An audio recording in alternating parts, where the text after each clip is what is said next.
প্রিয় বন্ধুরা, আমরা শুরু করেছি ইন্ডিয়ান পলিটি থেকে কম্পিটিটিভ এক্সামের জন্য এক এমসিকিউ, মানে পরপর ভারতীয় সংবিধান তোমাদের ইন্ডিয়ান পলিটি থেকে পড়তে হয়। তো পরপর যেরকম ভারতীয় সংবিধান সাজানো রয়েছে সেই অধ্যায়গুলি থেকে গুরুত্বপূর্ণ এমসিকিউ নিয়ে আমরা আলোচনা করছি, যেগুলো বারবার বিভিন্ন কম্পিটিটিভ এক্সামে এসেছে। তো এর আগে দুটো ভিডিওতে আমরা গণপরিষদ সংবিধানের উৎস নিয়ে আলোচনা করে ফেলেছি। যারা দেখোনি ডেসক্রিপশানে লিঙ্ক দিয়ে দেবো, দেখে নিও। আর আজকে আমাদের টপিক হচ্ছে প্রিয়াম্বল বা প্রস্তাবনা থেকে যে প্রশ্নগুলো বারবার বিভিন্ন পরীক্ষায় এসেছে। প্রথম প্রশ্ন দেখে নাও, ধর্মনিরপেক্ষতা এই ধারণাটি সঠিক দত্ত না। রাষ্ট্রনীতি প্রণয়ন এবং শাসনের ক্ষেত্রে কোনো ধর্মীয় চিন্তা দ্বারা পরিচালিত হয় না। মানে রাষ্ট্র কোনো নীতি যদি প্রণয়ন করে, সেক্ষেত্রে কোনো ধর্মকে বড়োভাবে বা ছোটোভাবে কিন্তু এখানে দেখা হয় না। পরবর্তী দেখো, ভারতীয় সংবিধানের প্রস্তাবনা পাঠ করলে নিম্নলিখিত কোন বিষয় সম্পর্কে স্বচ্ছ ধারণা লাভ করা যায়? রাষ্ট্ররূপে ভারতের আদর্শ এবং লক্ষ্য। তার পরবর্তী প্রশ্ন কী রয়েছে? ভারত একটি প্রজাতান্ত্রিক রাষ্ট্র, কারণ ভারতের রাষ্ট্রপতির পদটি একটি নির্বাচিত পদ।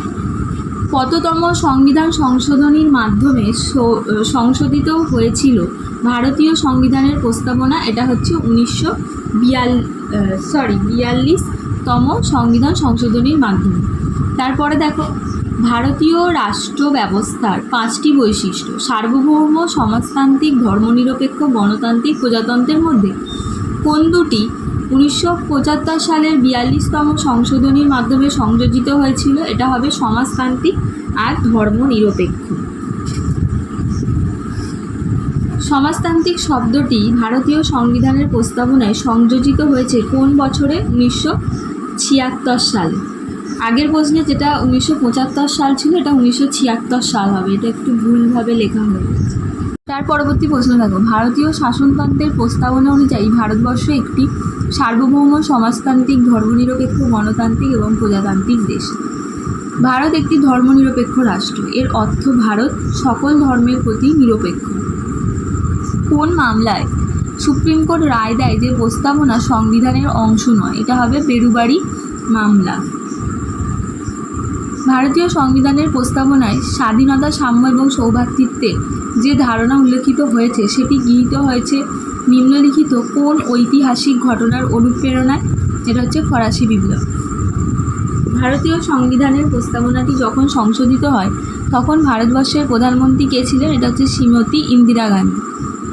সার্বভৌম শব্দটির সঠিক অর্থ কী? বৈদেশিক নিয়ন্ত্রণ থেকে মুক্ত।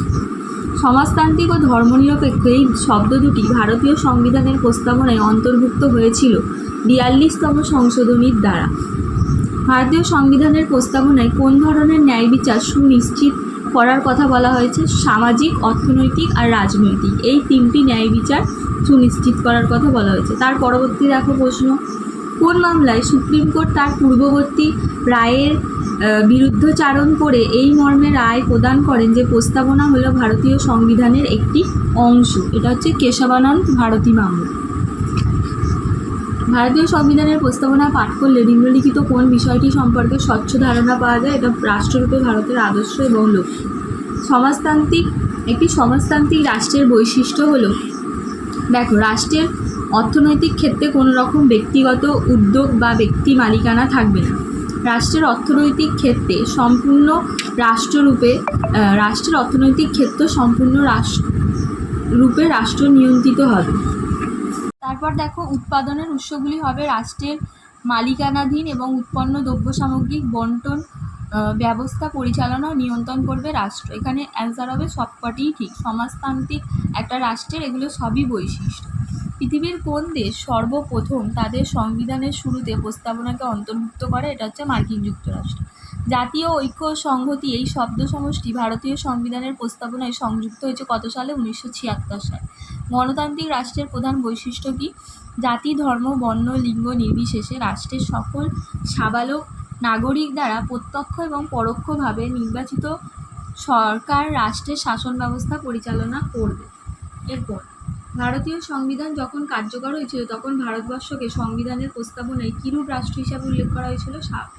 সার্বভৌমিক, গণতান্ত্রিক আর প্রজাতন্ত্র, এটা প্রথমে ছিল। আর পরবর্তীকালে সমাজতন্ত্র আর ধর্মনিরপেক্ষতা 1976 সালের 42তম সংশোধনীর মাধ্যমে অ্যাড করা হয়েছিল। ভারতীয় সংবিধানের আত্মা বলা হয় কাকে? প্রস্তাবনাকে। এইগুলো ছিল তোমাদের প্রস্তাবনা, যে প্রিয়াম্বল থেকে বিভিন্ন ইম্পর্টেন্ট প্রশ্ন, যেগুলো বিভিন্ন পরীক্ষায় বারবার এসেছে।